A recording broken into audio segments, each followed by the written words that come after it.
긴장의 복음 20번째 시간입니다. 임재가 모든 것을 끌어당긴다라는 제목으로 하나님 말씀 증거하겠습니다. 이제 이사야는 고난받는 종의 묘사를 지나서 마지막 승리의 예언을 향해 다가가고 있습니다. 하나님이 우리에게 주시는 승리가 어떤 방식으로 펼쳐지게 되는지 오늘 그 약속이 기록되어 있는데, 어떻게 승리가 오느냐? 하나님의 임재, 하나님의 영광을 보여주신다. 그리고 그것은 기름 부음 받은 자라는 독특한 표현을 쓰는데, 이 기름 부음 받은 자를 통하여서 그 사역이 진행된다.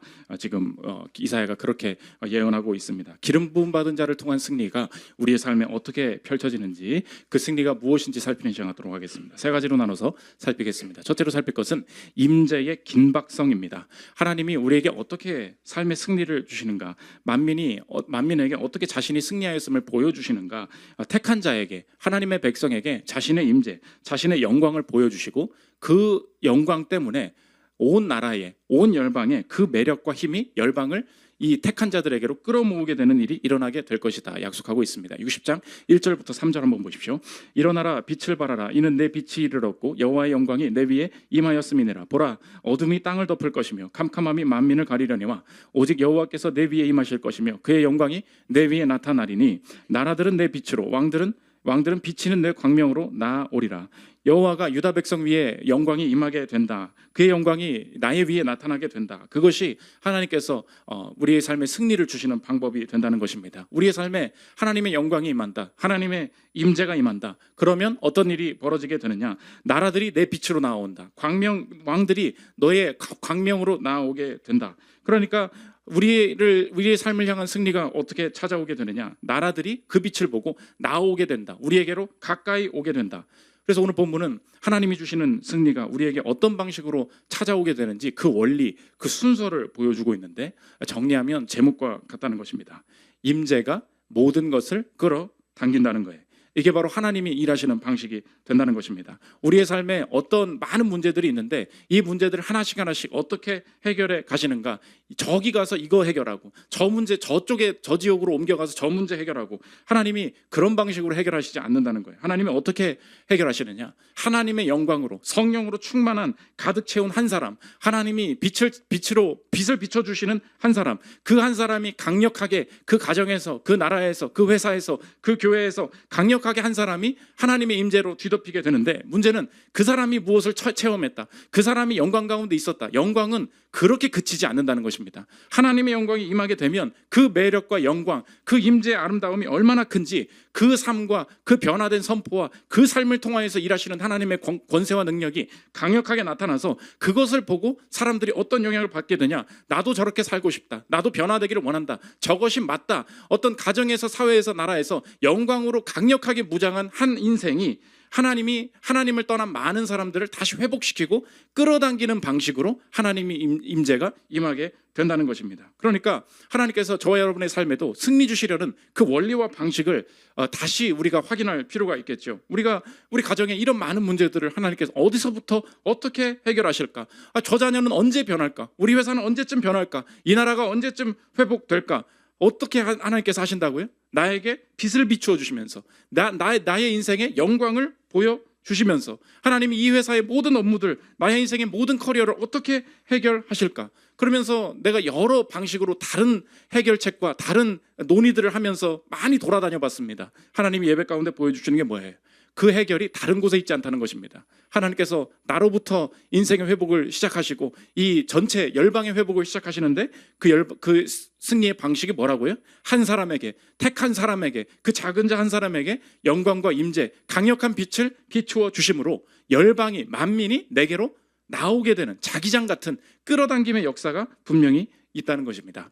제가 어렸을 때 아직 결혼하기 전에 여성들이 가진 남성과 다른 매력과 또 여성들의 기질에 대한 이야기를 제가 어머님으로부터 또 주변 사람으로부터 이제 많이 들었던 때가 있습니다. 제가 사역을 너무나 열심히 하고 있었던 때이기 때문에 저는 이렇게 난 그냥 결혼 안 해야 되겠다 그런 생각이 들었어요. 왜냐하면은 이거 내 사역을 이해할 수 있는 사람이 있을까? 그러니까 내가 만나는 여자는, 내가 만나는 배우자는 누구였으면 좋겠냐? 나처럼 사역에 관심이 많고 또 똑같이 사역을 열심히 하고 내가 얼마나 영혼을 사랑하는지, 교회에 관심이 많은지, 내가 왜 이런 일을 하는지 이해하고 똑같이 그 영혼에 대해서 아파하는 사람이었으면 좋겠다. 그래서 나서 이제 신대원도 가보면은 신대원 그 전도사님들은 다 전도사님들이랑 거의 결혼을 하거든요. 그러니까 남자도 전도사인데 여자도 전도사예요. 여자도 기도 많이 하고 영혼 섬기고 상담하고 같이 신방하고, 그러니까 너무 멋져 보이는 거예요. 그러다 보니까 난 그렇지 않은 여자는 만나기가 싫다. 그러니까 그런 기준을 가지고 여자를 보니까 어떻겠습니까? 다 내게는 합당하지 않는 여자, 성령이 충만하지 않은 여자, 별로인 여자, 막 이렇게 다 이렇게 같잖아 보이는 거예요. 그러니까 제 교만이었죠. 그러니까 이런 식으로만 생각을 많이 했었습니다. 근데 역시나 제가 만난 그 다른 남자의 아내 되시는 분이 계십니다. 저희 어머님이라고. 저 어머님께서 그 말씀을 해주시는 거예요. 그 여자라는 게 꼭 그렇지만은 않다는 거예요. 여자도 하나님을 경외한다. 여자도 하나님을 사랑한다. 근데 여자는 자신의 사랑, 자신의 헌신을 표출하는 방식이 남자처럼 바리바리 싸들고 밖에 나가면서 사역하고 막 설교하고 이런 방식으로 나타나는 사람도 있지만 그렇지 않은 사람도 있다는 거예요. 여자는 보통 어떻게 하냐? 자기가 가장 사랑하는 한 사람을 지킴으로, 자기가 가장 아끼기를 원하는 이 가정을 최선을 다해서 지켜내므로 전체를 사랑하는, 그 자신의 그 사랑의 방식이 다를 수가 있다. 그것을 이제 말씀을 들었는데 상당히 일리가 있는 거예요. 그러니까 여자는 저 멀리 가서 남자랑 같이 무언가를 해야 된다, 이런 사람들도 있지만 그 중에는 어떤 여자분들은 그 남자, 그 일을 하는 그 남자를 사랑함으로, 그 일을 하는 것을 서포팅하는 이 가족을 책임지고 양육함으로 그것을 하나님을 사랑하는 헌신의 방식으로 표현하는 자들도 많이 있다는 것입니다. 제가 그때 생각을 좀 넓게 가졌어요. 왜 저 사람은 왜 좁게 저러나? 왜 이렇게 넓어지질 못하나? 아니에요. 그래서 저희 아내랑 결혼하고 전 요새 감사합니다. 어떤 목사님은 그 열심히 사는 여자랑 결혼을 했다는 거예요. 그럼 설교 끝나고 들어오면 주일 저녁에 집에서 아주 벼르고 있대. 오늘 설교 어땠어? 그러면은 아유 고생 많았어, 이렇게 하면 되잖아요. 그거는 신학적으로 따지면 그게 맞지 않는 거라고. 그 표현을 그렇게 하면 안 되는 거라고. 무서워서 들어가겠습니까? 그래서 주일날 야근을 하는 거예요. 들어가기 싫어서. 저희 아내는 얼마나 좋은지, 보통 들어가면은 다 자고 있습니다.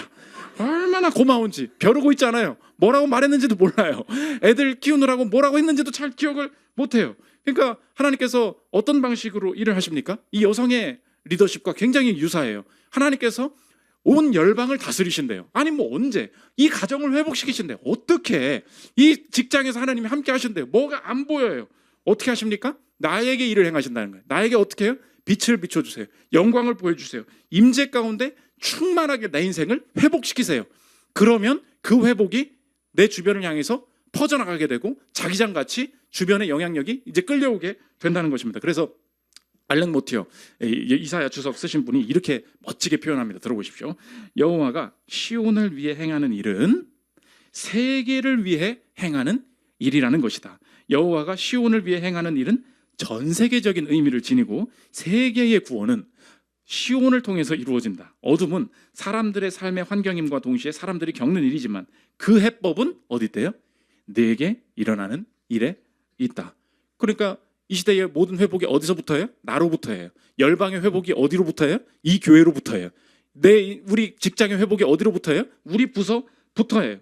이 시대 문화의 목소리가 우리 인생의 문제 해결을 착각하게 만드는 것이 무엇이냐? 저 문제를 해결하기 위해서 저기에 가서 저 사람을 만나서 저것을 사서 저 방법을 통하여서 직접적인 해결책을 찾아야 한다, 이렇게 속인다는 것입니다. 아니에요. 인생이 그렇게 구성되어 있지 않다는 것입니다. 하나님이 내게 행하시는 일들을 통하여서 다른 파생적인 변화들이 나타나게 된다는 거예요. 사람들이 내 인생이 하나님 앞에 경외하고 서 있을 때 다른 사람들이 내게 와서 물어보게 될 것이다. 베드로전서 3장 15절 보십시오. 너희 마음에 그리스도를 주로 삼아 거룩하게 하고 너희 속에 있는 소망에 관한 이유를 묻는 자에게는 대답할 것을 항상 준비하되 온유와 두려움으로 하고. 내가 마음에 주로 삼아 거룩하게 하면 어떤 일이 벌어진대요? 너희 속에 있는 소망에 관한 이유를 묻는 자들, 먼저 와서 물어보는 자들이 생겨나게 될 것이다. 성경은 다른 해결책을 보여주고 있다는 것입니다. 적용은 무엇입니까? 여러분의 삶에, 내 인생의 미래의 승리와 회복과 번영을 위해서 나는 무엇을 해야 하는가? 가장 긴급한 일이 무엇인가? 적용은 이것입니다. 나를 영광으로 가득 채우는 일보다 더 급한 일은 없다는 거예요. 영광보다 급한 것은 없다.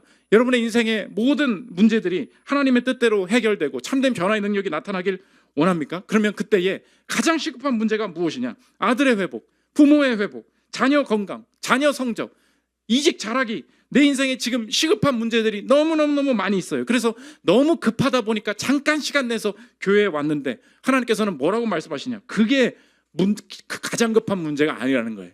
정말 구체적이고 실천적이고 장기적인 해결을 위해서 가장 시급한 지금의 문제가 무엇이냐? 내가 하나님 앞에 회개하면서 주의 영광을 구하는 자리에 머무르고 있는 것. 내가 하나님을 사모하는 마음으로 영광의 이 임재의 자리 가운데 머무르고 있는 것. 거기서 파생되는 능력으로 우리 인생이 다 변화될 수 있다는 것입니다. 이 끌어당긴 임재의 이 파생되는 능력이 얼마나 강력한지, 제가 신대원 때 같이 룸메이트를 생활을 하면서 개척을 준비했던 이 박태성 목사님이라고 계십니다. 지금 개척을 잘해가지고 과천에 하늘목교회라고 인덕원역 앞에 개척을 해가지고 10명, 20명, 30명 이렇게 늘어나고 있어요. 문제는 뭐냐? 이분이 제가 개척을 일찍 했다 보니까 개척에 대해서 영향을 많이 받았죠. 근데 이분은 저와 다른 색깔이 가지고 있었는데, 이분은 평생에 인생의 헌신을 교회가 구제 사역하는 데에 더 집중하기를 원한다. 문제는 뭐냐? 개척교회가 뭔 구제입니까? 우리 그렇게 생각이 되잖아요. 너나 잘해. 그러니까 저도 속에서 기도할게.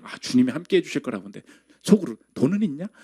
내가 줘야 될 걸? 뭐 이런 식으로 이게 교만한 마음이 있지 않습니까? 그러다 보니까 자기도 막상 시작해 보니까 돈이 없는 거예요. 근데 이 교회가 많은 사람들을 세우고 살리는 데에 교회 재정을 사용하기를 원한다. 너무 멋진 일인데 자기가 비전을 그렇게 해놓다 보니까 나의 열심이 하나님의 일하심을 넘어서는 거예요. 돈이 없는데 이번 달에는 뭐 건수가 없네. 이번 달에도 뭘 해가지고 블로그에 포스팅도 하고 우리 교회 잘했다고 뭔가 말하고 싶고 잘 된다고 하고도 싶은데 그러려면 뭘 좀 줘야 될 거 아니에요. 줄 돈이 없어. 근데 구제를 하고 싶어. 비전과 현실이 완전 따로 놀잖아요. 그러니까 계속해서 처음에는 한 번, 두 번 하는데 의무감과 부담감이 너무 크다는 거예요. 그럼 어떻게 합니까? 보통은 내가 구제를 하기 위해 어디서 돈을 좀 받아와야 되겠다. 그리고 김집사 불러놓고 김집사 왜 이렇게 헌금을 안 하시는 거예요? 하고서 막 어디서 뜯어내고 이런 방식으로 인간적인 해결을 하려고 하지 않습니까? 그게 답이 아니라는 걸 깨달았다는 거예요. 그러니까 하나님 앞에서 그냥 하나님 앞에 내가 어떻게 서야 될까? 주님이 이 교회에, 주님이 우리의 사역 가운데 임재해 주시고 영광 가운데 함께 해 주셨으면 좋겠다. 그래서 하나님이 마음을 주시더래요. 하나님이 열어주시는 만큼만 하겠습니다. 하나님이 재정을 주시는 만큼만, 마음을 주시고 연결해 주시는 만큼만 주님 뜻에만 온전히 순종하기를 원합니다. 간절한 기도가 나왔다는 것입니다. 이분이 기도를 시작한 지 일주일 만에 어떤 일이 벌어지는 게, 자기가 정말로 섬기고 싶은 지역에 있었는데 과천에 서울대공원에서 5분만 가면 과천 꿀벌마을이라고 있어요. 80년대에 철거민들, 그 지역의 철거민들이 하나둘씩 비닐하우스에 모여 살기 시작한 거예요. 과천이 집값 제일 비싸잖아요.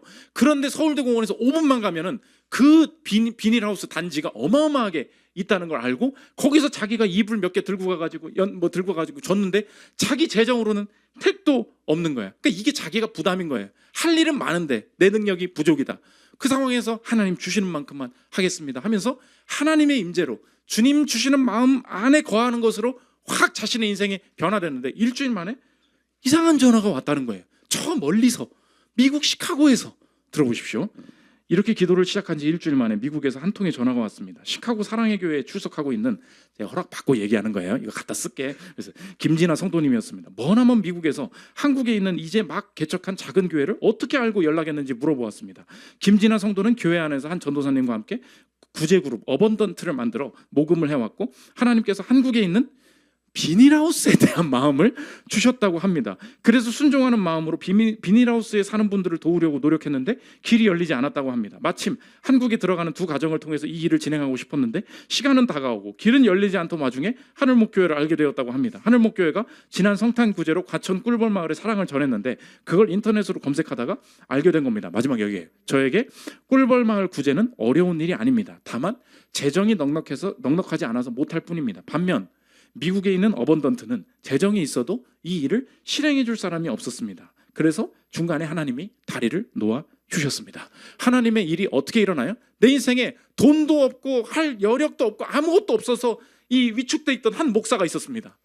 그 사람이 하나님이 일하실 때 맨 처음 시작이 뭐예요? 임재예요. 하나님의 빛이 많은 거예요. 하나님께 순종하기를 원합니다. 주님 뜻대로 행하기를 원합니다. 나는 주님의 종입니다. 주님 원하시는 대로 내가 하기를 원합니다. 그것이 내 사모함입니다. 구체적인 계획이 아무것도 없어요. 그냥 이 말만 한다고. 하나님이 해주세요. 주님 따라가기를 원합니다. 한 과천에서 그러고 있었어요. 시카고에서 뭘 하고 있었어요? 주님 뜻대로 이 돈을 쓰기를 원합니다 하는데 갑자기 하나님이 생각 주신 게 뭐예요? 비닐하우스, 코리안 비닐하우스, 코리안 비닐하우스, 코리안. 아니 미국에 홈리스도 많고 어마어마하게 마약 뭐 있을 거 아니에요. 왜 하필 비닐하우스냐? 여러분 비닐하우스가 평소에 생각이 납니까? 하나님이 각자에게 일을 시작하시고 하나님이 열방이 다가오게 하시는 게 뭐예요? 하나님의 영광이에요. 하나님의 임재예요. 빛을 비추어 주시는 거예요. 그때에 열방이 시카고에서도 온다. 오늘 확신하십시오. 내 인생에 저쪽에서 올 거야. 우리 유튜브도 이렇게 분석 보잖아요. 열방에서 들어. 미국에서 어마어마하게 들어요. 오스트레일리아에서 막 듣고. 그러니까 나는 그 사람 누군지 몰라. 그럼 어디서 뭔가 듣고 있어. 그래서 그래 계속 들어라. 열방이 끌려올 것이다. 그러니까 저는 가면 안 돼. 여기 계속 있어야 돼. 그래 열방이 오도록. 이해되시죠? 네, 그렇다고 일어나라 빛을 발하라. 이것이 임재는 모든 회복은 한 사람에게 강력하게 임할 하나님에게 전적으로 헌신된 한 사람의 임재, 한 사람을 향한 하나님의 임재로부터 시작된다. 이것이 임재의 능력이 된다는 것입니다. 두 번째, 기름 부음 받은 자의 사역입니다. 61장 딱 넘어가면서 화자가 바뀌어요. 일어나라 빛을 발하라 열방에게 선포하게 되는데 1인칭으로 바뀝니다. 내가 뭔가를 할 거라는 거예요. 내가 누구냐? 스스로를 기름 부음 받은 종으로 이야기하면서 화자가 싹 바뀌는데 이 승리를 위해서 기름 부음 받은 종이 사역할 것이다. 이렇게 이야기를 합니다. 61장 1절 보십시오. 주 여호와의 영이 내게 내리셨으니 이는 여호와께서 내게 기름을 부으사 영이 내렸다. 기름을 부으셨다. 이제 이런 뜻이죠. 그러니까 하나님께서 이 택하셨다. 하나님이 그 사람을 택한 종이다. 그 사람이 이제 사역을 시작한다. 이제 이야기를 한다는 것입니다. 그러면 내 인생에 하나님께서 승리 주실 때 그 임재를 내 인생에 내려 주시는데 그 기름 부음 받은 종의 사역을 통해서 그 일이 이루어지게 될 거래요. 그 기름 부음 받은 종이 어떤 일을 하느냐? 기름 부음 받은 자 종이 하는 일에 가장 큰 특징이 있어요. 그게 뭐냐? 내가 하는 일이 없다는 것입니다. 그 기름 부음 받은 자의 특징이에요. 나보고 뭘 하라고 하지 않아요. 기름 부음 받은 자는 기름 부음 받은 자가 행해요. 하나님의 사역의 특징이 뭐냐? 내가 행하는 일이 없다는 거예요. 그럼 기름 부음 받은 자가 내 승리를 위해서 어떤 일을 합니까? 두 가지 사역을 한다는 거예요. 첫째로 선포 사역. 하나님께서 선포하신다는 것입니다. 61장 1절 보십시오. 주 여호와의 영이 내게 내리셨으니 이는 여호와께서 내게 기름을 부으사 가난한 자에게 아름다운 소식을 전하게 하려 하심이라.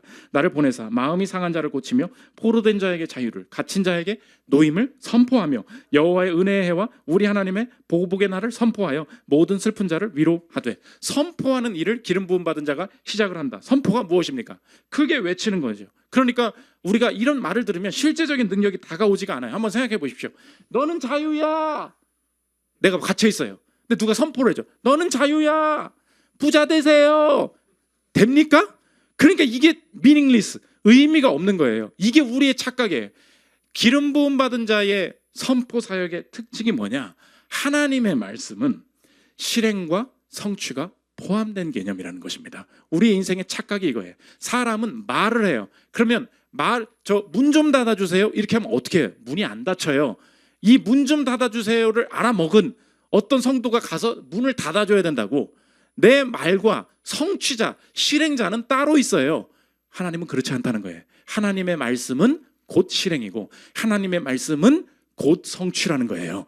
그게 하나님의 말씀의 선포예요. 그러면 빛이 있으라 하시니 빛이 있었고 뭐예요? 누가 만들었어요? 인부를 썼어요? 아니에요. 빛이 있으라라는 그 말씀 자체가 실행이고 성취라는 것입니다. 이사야 55장 11절 보십시오. 내 입에서 나가는 말도 이와 같이 헛되이 내게로 되돌아오지 아니하고 나의 기뻐하는 뜻을 이루며 내가 보낸 일에 형통함이니라. 하나님의 말씀 그 자체가 곧 능력과 성취가 된다는 것입니다. 그러므로 하나님께서 나에게 선포하신다, 말씀하신다. 그게 무엇입니까? 그 말씀이 들리는 것 자체가 내 인생의 성취의 보장이라는 거예요. 그 말씀이 들리게 되고 이해되는 것 자체가 내 인생에 그 말씀의 언약이 실행되고 있다는 증거라는 거예요. 믿으십니까? 그러면 우리 인생의 적용은 무엇입니까? 하나님이 내 인생에 기름 부음 받은 자가 내 인생을 향해서 사역할 때, 승리를 주실 때 벌어지는 일이 무엇이냐? 적용은 이거예요. 들리는 일이 시작된다는 것입니다. 이게 하나님이 기름 부음 받은 자가 내게 사역하고 계신다라는 가장 명확한 증거예요. 하나님이 내게 어떻게 일하세요? 뭐 돈을 주셨어. 뭐 사람을 만나게 하셔. 아니에요. 내 인생의 승리의 시작이 어디예요? 내가 한 게 없어요. 뭐가 시작돼요? 들리는 일이 시작돼요. 하나님의 말씀이 선포되어서 들리는 일이 시작된다고. 내가 들리는 말씀이 들린다. 착각이 뭐냐? 여러분이 지금 하나님의 말씀을 듣고 있다. 착각하고 있는 게 있어요. 저 사람이 지금 논리전개를 저렇게 하고 있구나. 아, 이사야의 60장의 내용은 이거구나. 지난 설교는 좀 어려웠는데 이번 주 설교는 좀 이해가 되네. 들을만하네. 난 지금 듣고 있어. 이게 듣는 게 아니라는 거예요. 하나님의 말씀은 그런 게 아니라는 거예요. 하나님이 어떤 일을 하신다고요? 선포하신다는 거예요. 선포하시는 선물을 내 인생에 어떻게 받게 되느냐? 들리는 일이 시작되는데, 들린다는 건 이해된다. 그게 뭔 소리인지 알아듣겠다. 그런 게 아니에요. 그 말을 듣고 있는데 저 말씀은 하나님께서 내게 직접 하시는 말씀 같아. 저건 사람이 하는 말이 아니야. 이 느낌이 뭔지 모르겠는데 저 말씀은 내게 그대로 이루어질 것이고, 하나님이 우리 가정에 주시는 약속이고, 내 인생의 지금 상황에서 하나님께서 나를 붙들고 계시다는 그 확신으로 느껴져. 내 인생에 사람의 말이 아니라 그냥 뭔가 저 말은 절대적인 권위가 있고 내 인생이 그냥 그렇게 이루어질 것이고, 그냥 그게 지금 내 삶에 이루어졌다는 하나님의 절대적인 권위로 내 인생에 부어지게 되는 거. 그게 선포사역이에요. 선포사역이 임하게 되는 증거가 뭐라고요? 들리는 일이 시작된다고. 하나님 말씀이 사람의 말로 들리지 않아요. 하나님이 나를 이 자리에 보내셨고, 하나님이 나를 위해 이 말씀을 하고 계시고, 하나님이 내 인생에 이 말씀이 곧 성취고 네가 하는 노력으로 되는 것이 아니라 내 인생 말씀이 임하면 열리는 거고, 말씀이 임하면 되는 거고, 하나님께서 가정에 대해서, 자녀에 대해서, 내 인생의 미래에 대해서 그냥 네 인생은 이거야 말씀을 해주시는 그 역사가 주권적으로 경험되게 된다는 것입니다. 그러므로 우리 인생의 가장 중요한 일이 뭐냐? 기름 부음 받은 자의 선포 사역이에요. 말씀이 들리는 일이 시작된다는 것입니다. 그러므로 여러분 기대하십시오. 말씀을 듣고 여러분이 행하는 게 아니에요. 맞죠? 내가 말씀을, 하나님께서 말씀 따라 사는 게 맞죠. 그런데 하나님께서 내 인생에 성취를 주실 때, 내 인생을 구원하실 때 그 말씀의 임재가, 기름 부음 받은 자가 어떻게 사역하느냐? 내게 사역을 시키지 않는다는 게 특징이 있어요. 기름 부음 받은 자가 사역한다고. 그럼 어떻게 되느냐? 내가 행하는 게 아니에요. 말씀이 그냥 그렇게 이루어진다. 그게 내게 들려요. 그게 승리라는 거예요. 그 끝난 거야. 내가 널 일으킬 거야. 끝이에요. 너에게 기쁨이 있을 거야. 어디 유머 동영상을 봐야 내가 웃을 수 있는데, 그게 아니라니까요. 유튜브에 유머 알려주는 남자 찾아봐. 우리 교회 유머 알려주는 남자라고, 이게 PPL입니다. 그럼 맨날 그 써던 개그 올리는 게 있어요. 그걸 가면 너의 기쁨이 회복될 것이다. 아니에요. 하나님은 메신저, 중간재가 필요가 없어요. 하나님의 말씀이 어떻게 한다고요? 너 기쁨이 있을 거야. 그럼 내 인생에 기쁨이 임해요. 왜 기뻐요? 몰라요. 하나님이 그렇게 하셨어요. 오늘 사모해야 될 게 무엇입니까? 주님, 오늘도 내게 말씀해 주옵소서. 내가 듣기를 원합니다. 그러면 제가 그 말씀을 기억하고 분석하고 요약해서 내 인생을 풍요롭게 만드는 데에 내가 좀 한번 써먹어보고 적용해보기, 그게 아니에요. 말씀이 임하는 거예요. 그냥 그렇게 되는 거예요. 왜요? 사역자는 내가 아니라 기름 부음 받은 자기 때문에. 오늘 이 말씀이 여러분의 인생에 그냥 하나님의 선포로 임하기를 원합니다. 제가 이 말씀을 준비하면서, 이 말씀을 묵상하면서 많이 울었어요. 61장 3절 보십시오. 무릇 시온에서 슬퍼하는 자에게 화관을 주어 그 죄를 대신하며, 기쁨의 기름으로 그 슬픔을 대신하며, 찬송의 옷으로 그 근심을 대신하시고, 그들의 의의 나무 곧 여호와께서 심으신 그 영광을 나타낼 자라 일컬음을 받게 하려 하심이라. 아멘. 내 인생에 죄가 있었는데, 잿더미로 내가 머리를 쓰고 있었는데 주님이 내게 화관 주실 것이다. 슬퍼하고 있었는데 기쁨 주실 것이다. 내가 욕짓거리가 나오고 있었는데 찬송의 옷으로 내 인생을 입히실 것이다. 그러려면 어떻게 해야 되는가가 없어요. 그럼 뭐예요? 이게 선포사역이에요. 왜요? 그 말씀이 임하면 그렇게 된다는 거예요. 말씀이 임하는 것이 얼마나 내게 중요한지. 여러분, 말씀을 내가 요약하고 있는 거 아닙니까? 오늘 뭐 하고 있어요? 정보 수집하세요? 요새 예화를 잘 썼어. 이게 이런 뜻이구만. 아니에요. 어느 날 듣다가 갑자기 요약하다가 하나님의 영광의 장면을, 그래서 목사님들이 이렇게 표현해요. 많은 사람들이 막 적고 있대요. 막 적고 있다가 이 말씀이 선포되는 가운데 그 성령이 내 인생에 직접 말씀하시고 이 자체가 성취라는 하나님의 일하심이 그 말씀 속에서 막 일어날 때 사람들의 역사가 뭐냐? 열심히 적고 열심히 카톡으로 열심히 이 메모장에 이걸 쓰다가 고개를 든다는 거야. 이건 적는 게 아니야. 주님이 여기 계신 거지. 이건 적는 게 아니야. 요약 정리하는 게 아니야. 내가 주님을 보고 있어. 내가 주님을 만나고 있어. 이걸 원했던 거야. 이게 영광이에요. 하나님이 내게 주시는 게 뭐냐? 기름 부음 받은 자가 사역한다. 네가 사역하는 거 아니야. 그분의 사역이 뭐냐? 선포야. 들리는 일이 벌어지게 되는 거. 그게 주님이 주시는 영광이다. 두 번째, 새 이름 주신다는 것입니다. 하나님이 영광 가운데 우리 인생 그냥 난 널 바꿀 거야. 바꾸실 때 우리 인생이 변화되게 되는 게 뭐냐? 새 이름 주신다. 새 이름이 무슨 뜻이냐? 내가 지금까지 내 인생을 정의하고 나의 인생의 시대와 내 직업과 내 생김새와 내 모든 살아온 여정을 내가 정의하는 방식이 있었는데 너 그렇게 살았지? 네 인생 실패자라 생각하지? 아무도 내 생각 못 바꿀 거라 생각하지? 내가 바꾸면 그냥 바뀌어. 내가 하나님이 내 인생을 바라보는 방식으로 네가 내 자신의 인생을 보게 될 거예요. 62장 2절 보십시오. 이방 나라들이 내 공의를 묻 왕이 다 내 영광을 볼 것이요 너는 여호와의 입으로 정하실 새 이름으로 일컬음이 될 것이며 하나님이 직접 너 이제 이름 이거야. 이름 바뀌었어. 그러면서 3절 너는 또 여호와의 손에 아름다운 관 내 하나님의 손에 왕관이 될 것이라. 다시는 너를 버림받은 자라 부르지 아니하며 다시는 내 땅을 황무지라 부르지 아니하고 오직 너를 헵시바라 하며 내 땅을 뷸라라 하리니 이는 여호와께서 너를 기뻐하실 것이며 내 땅이 결혼한 것처럼 될 것입니다. 헵시바가 뭐예요? 나의 기쁨이 그녀에게 있다. 지금 이스라엘이 자신의 인생 하나님 떠나서 망한 자신의 나라를 어떻게 표현하고 있었습니다. 어떻게 표현하고 있었습니까? 버림받은 자다. 주변 민족들이 그렇게 표현을 한 거예요. 버림받은 자다.